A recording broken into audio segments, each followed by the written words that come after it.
एक बार टुनी खाने की खोज में जंगल में गई थी। फिर वह एक पेड़ पर बैठकर फलों को खाने लगती है।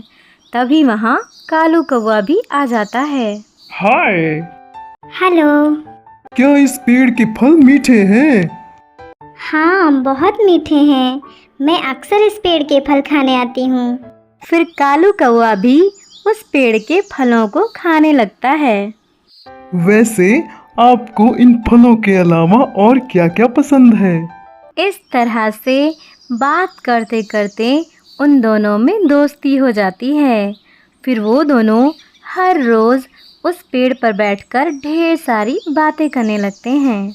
एक दिन टुनी, तुम मुझे बहुत अच्छी लगती हो। क्या तुम मुझसे शादी करोगी? सच बताऊँ तो मुझे भी तुम बहुत पसंद हो। मैं आज ही अपने घर पर तुम्हारे बारे में बात करूँगी। फिर वो दोनों अपने घर पर बात करने चले जाते हैं। तब तक आप हमारे चैनल को सब्सक्राइब कर लीजिए। माँ, मैं कालू कौवे को पसंद करती हूँ और मैं उससे शादी भी करना चाहती हूँ। क्या कहा तुमने कौवा? मैं तुम्हारी शादी कौवे से कैसे कर सकती हूँ? क्यों नहीं कर सकती माँ? वो मुझे बहुत पसंद करता है और वो मुझे बहुत खुश भी रखेगा। अरे बेटा, वो सब तो ठीक है, लेकिन हमारी चिड़ियों की अलग जाति होती है और कौवों की जात बिल्कुल अलग होती है। तुम कौवों के समूह में जाकर कैसे रह पाओगी? उनका रहने और खाने का तरीका बिल्कुल अलग होता है। माँ, मुझे वहाँ रहने के लिए कालू का साथ ही काफ़ी है। मगर टुनी, हमारी चिड़िया जात में हमारा नाम खराब हो जाएगा।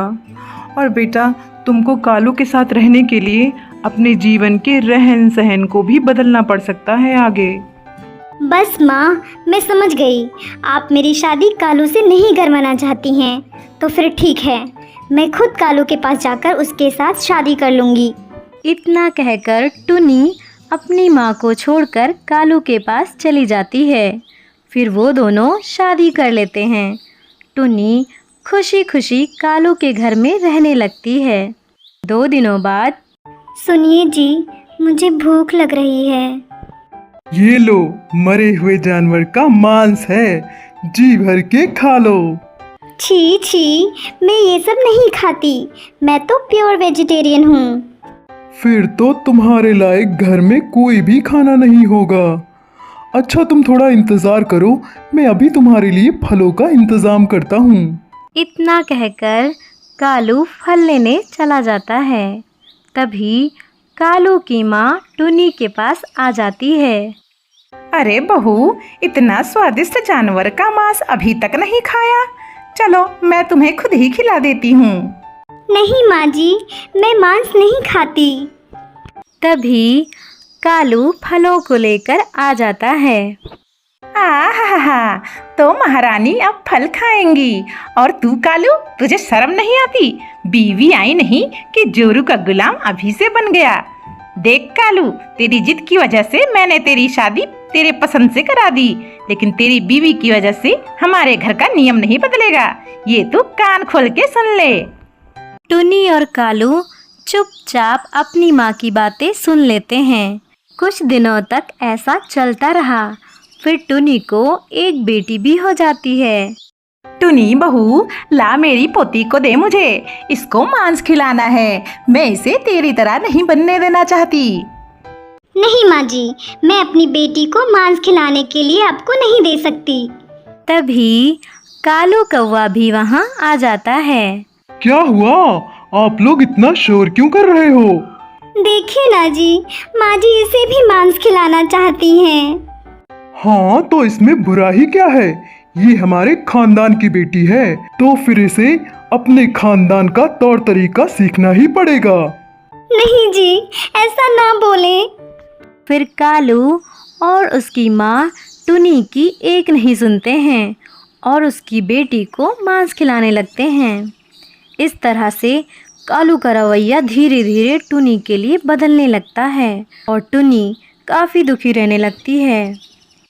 एक दिन सुनिए जी, आज मेरा बहुत मन कर रहा है कि हम दोनों दोबारा से उस पेड़ पर जाकर फलों को खाएं जहाँ पर हम पहली बार मिले थे। ज्यादा बकवास मत करो, और जो मैं आज जानवर का मांस लाया हूँ ना, उसे अच्छे से टुकड़ों में काट कर लाओ।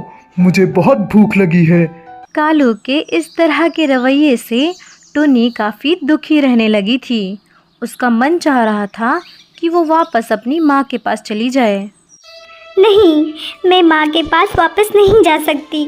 जो भी हो, कालू अब मेरे पति हैं, मैं इन्हें छोड़कर नहीं जा सकती। टुनी अपने आप को इस तरह से मनाकर कालू के साथ अपना जीवन गुजार रही थी।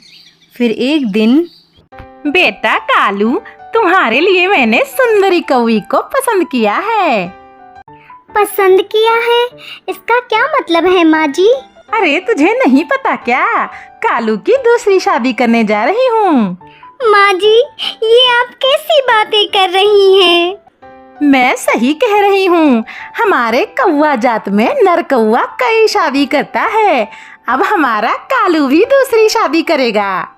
ये कैसा नियम है माँ जी? कालू जी, आप तो ऐसा नहीं करोगे ना? देख टुनी, ये हमारे कौवा समाज का नियम है और मैं भी इस नियम का पालन करूँगा। टुनी कालू से ऐसी बातें सुनकर बहुत बेबस महसूस करने लगती है। फिर कुछ दिनों बाद कालू की दूसरी बीवी भी आ जाती है।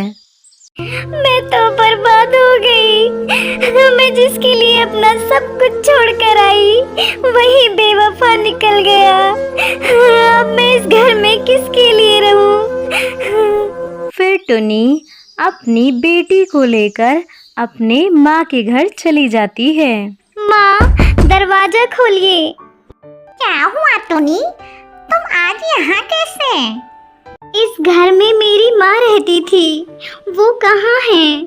हाँ टुनी, लेकिन अब वो इस दुनिया में नहीं है। तुम्हारे जाने के बाद उनको बहुत सदमा हुआ और वो इस दुनिया को छोड़कर चली गई। लेकिन उन्होंने तुम्हें ये खत देने के लिए बोला था। फिर टुनी वो खत पढ़ने लगती है।